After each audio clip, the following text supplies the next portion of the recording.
Continuamos en esta segunda parte hablando sobre el arrendamiento. Culminamos la parte anterior hablando sobre el arrendamiento de inmuebles en materia de vivienda y en materia de arrendamiento comercial. Ahora continuamos con el arrendamiento de inmuebles de otros usos, es decir, que no es ni para vivienda principal ni para local comercial o explotación comercial.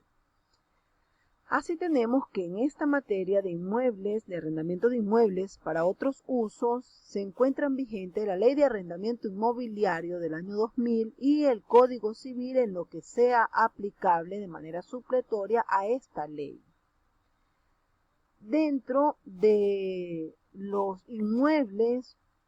que son objeto de aplicación de esta ley se encuentran las oficinas, los consultorios médicos, los establecimientos educacionales, los establecimientos industriales, los galpones, los inmuebles dedicados a otros usos como terrenos no edificados, espacios habitacionales, habitaciones, pensiones, residencias estudiantiles,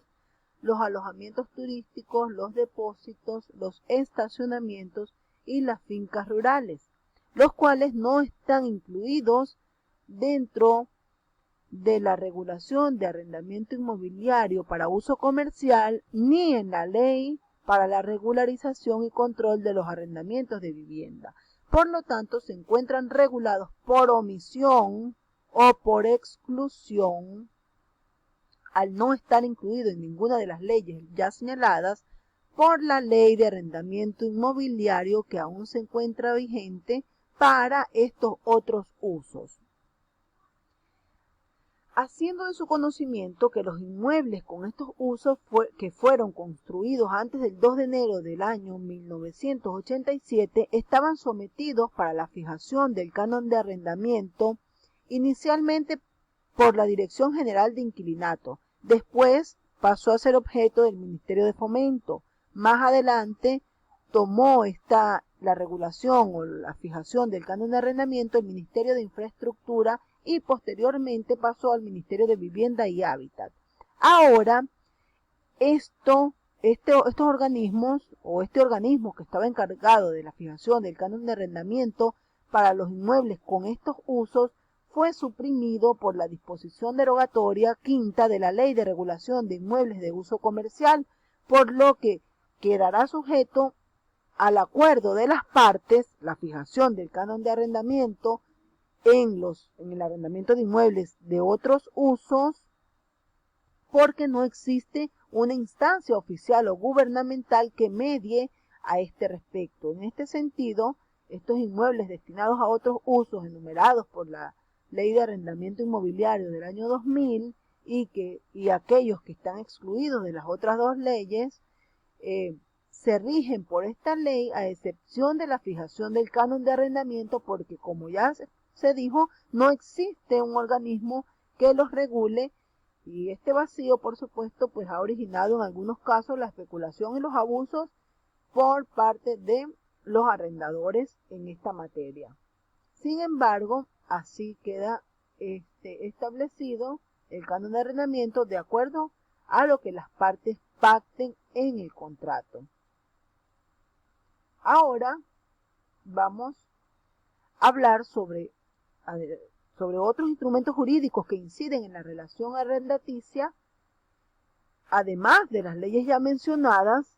tenemos algunos decretos, resoluciones, providencias administrativas complementarias que inciden actualmente en el arrendamiento. En este sentido tenemos las normas para que los propietarios y arrendadores de edificios que tengan 20 años o más dedicados al arrendamiento los oferten en venta a sus arrendatarios o arrendatarias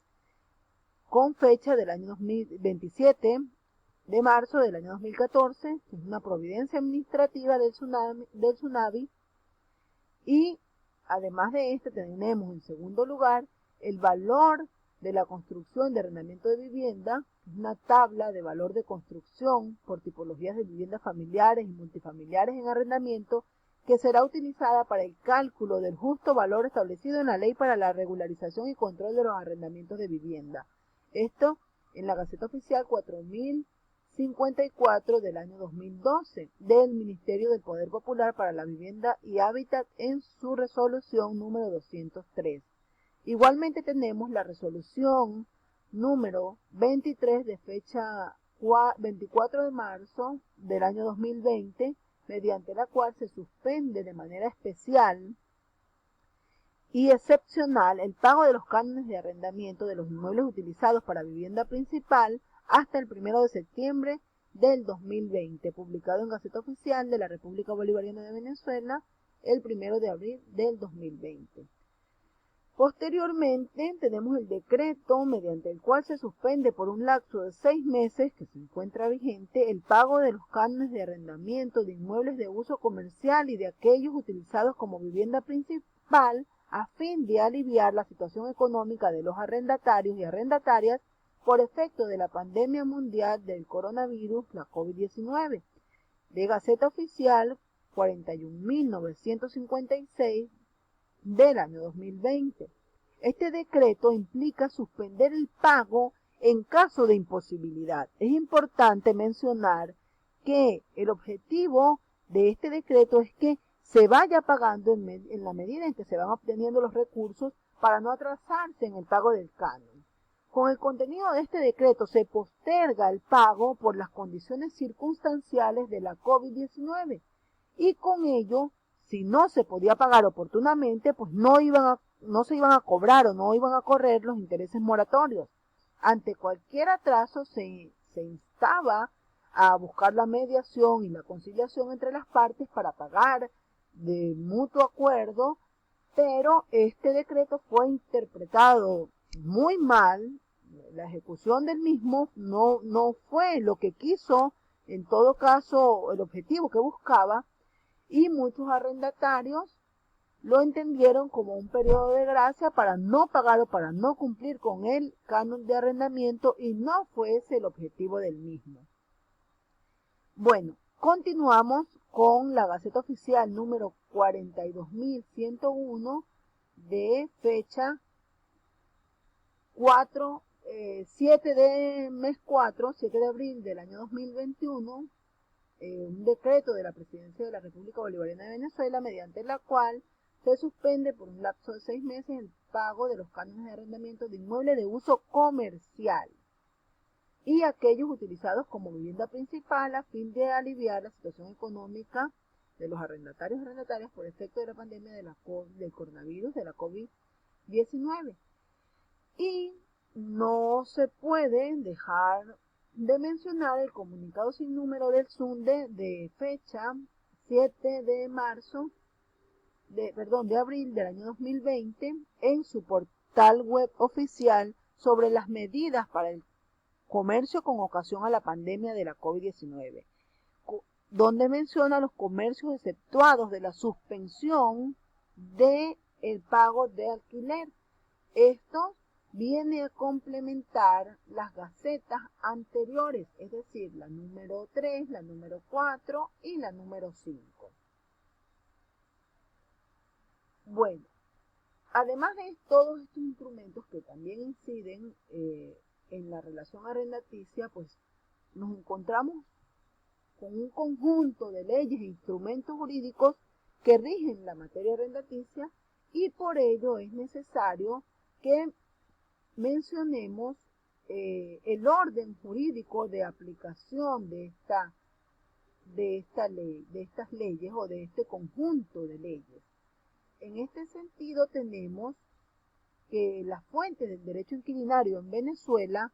establece el siguiente orden de prelación de las normas jurídicas. En primer lugar, tenemos las normas legales, que incluyen los diferentes decretos con rango, valor y fuerza de ley que ya mencionamos, incluyendo también la Ley de Arrendamiento Inmobiliario del año 2000, que rige para el arrendamiento de inmuebles destinados a otros usos, encontrándose también inmerso en este primer ítem el Código Civil,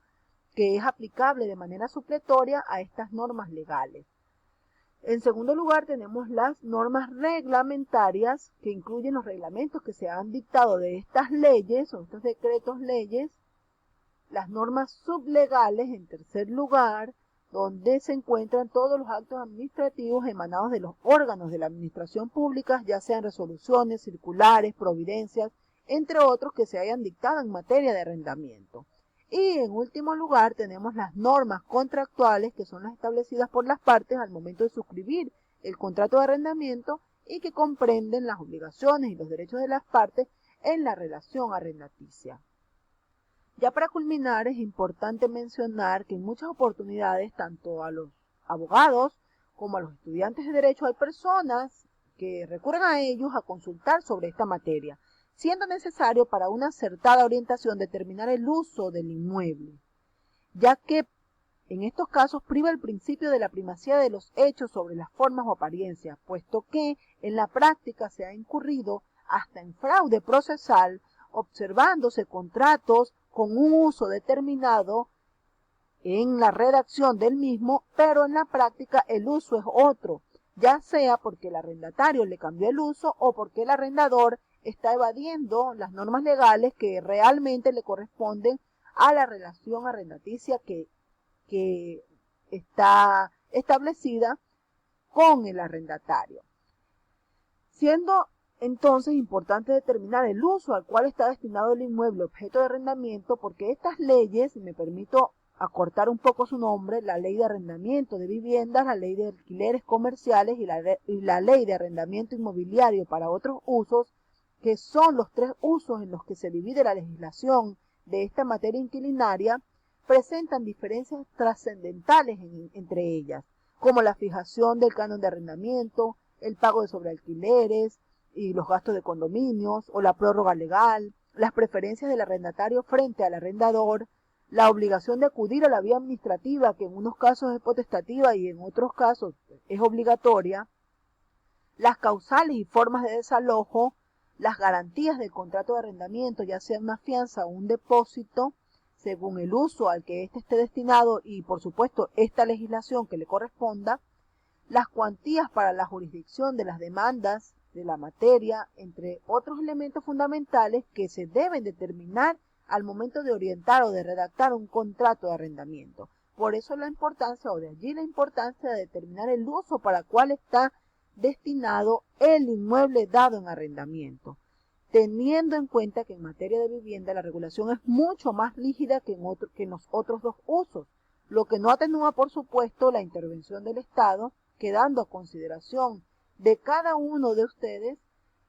las siguientes interrogantes que se plantean a continuación. ¿Se ha logrado disminuir el abuso de los arrendadores con esta regulación? ¿Es excesiva la intervención del Estado en la relación arrendaticia? ¿Se garantiza efectivamente con estas leyes el derecho de propiedad? ¿O por el contrario, se viola la autonomía de la voluntad de las partes como elemento fundamental de las relaciones contractuales? Bueno, quedando estas interrogantes